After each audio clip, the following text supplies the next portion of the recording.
So today I'm going to talk to you about property managers and how to find a good one. And I've worked with lots and lots of property managers over the years, and it's challenging to find a good one because ultimately you have to buy before you try, right? There's no way to test a property manager, but there are a few things that I do look for. The number one thing that I would say though is if you want a good property manager, get a referral. I mean, if you talk to other investors in the area where you are looking to buy, generally speaking, they will have at least one or two or three property managers that they may have worked with over the years. And so if you can get a referral, that is the best way.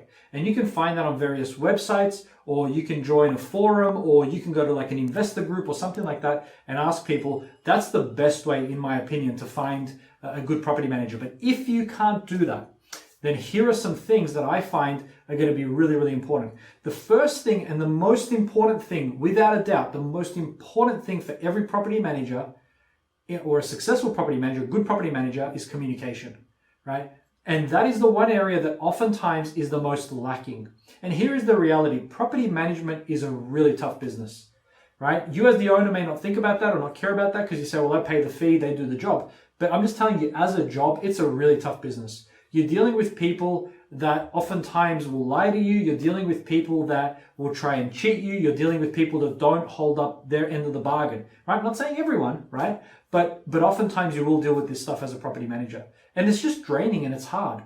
And, you'll get sworn at, you'll get threatened to be beaten up, you'll go to a place and have someone not open the door, to an agreed inspection, all sorts of issues that happen. So property management is tough, okay? So, my heart goes out to property managers. But as an owner, just remember that the number one thing that you need from your property manager is communication. Because the most frustrating thing is, say your rent is typically paid on the first of the month, right? And, oftentimes, I'll say it's due on the first, it's late on the third or on the fifth or something like that, right? So it gets to the fifth, sixth, seventh, and you call your property manager and say, hey, I didn't get the rent this month. And their answer is, oh, okay, I'll call the tenant. No, that your job, you should have known it was late. As a property manager, I'm paying you to be on top of it. What you should have done is called me on the second or the third or the fifth or whatever's agreed.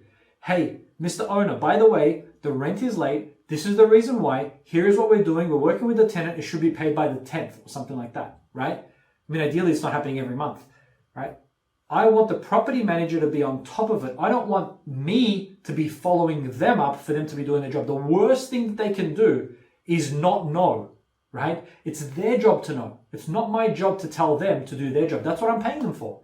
And sad to say that the many property managers, this is the one area they fail in.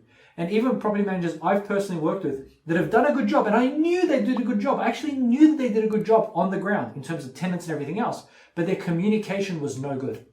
And so therefore the owner didn't know what was happening. And if they'd just spent 5% of their time communicating with the owners would have been much happier because the work they did on the ground was great. But because they didn't take the time to do that, the owner never knew what they did. All they saw was the result, and the result didn't look all that good, even though on the ground the property manager worked really, really hard. And so then the owner would give a poor response or poor feedback to the property manager, and now that manager didn't feel valued, even though they tried to do everything to help that owner. And so it's a real miscommunication rather than a lack of effort. Now, of course, some property managers don't put in the effort, right? But I'm letting you know as an owner that it is a thankless job. It is a difficult job. But at the same time, you as an owner have to be aware of the challenges for property managers. And the one thing that you want to look for is communication. Constant, up-to-date, quick communication. And if you can find a property manager that lets you know about problems right away, right? Not to a point where they're bothering you, but at the same time, they keep you up to date with what's happening, then you can manage your property through them better because you know what's going on. If you have to follow up your property manager, they're not doing their job. They should be following up the tenant and letting you know as soon as possible. And this is probably the biggest gap that I've seen. And so again, referrals are really, really good because that's where you've got experience from other people like you in that area with that person. It's probably the best way to find a good property manager. But if you can't do that, then you need to find out what is their communication style. And that's the number one thing that I would ask is, if a tenant is late, when will you let me know?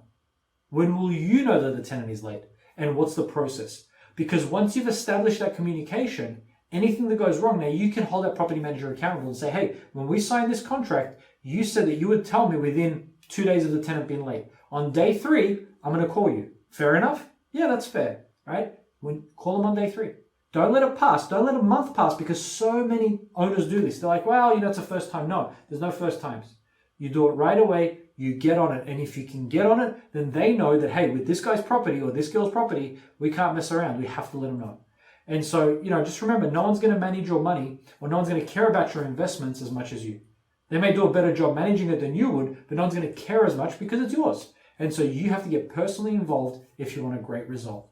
So I encourage you, when you choose your property manager, because the property manager is going to make the difference between your investment property being successful or not being successful. It's the weakest link in the whole process. You can buy a great property at a great price. You can even have a great tenant, but if you have a poor property manager, it could ruin everything. I promise you, I've done this so much.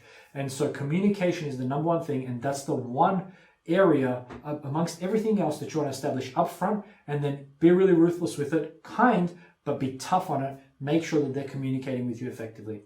See you next time.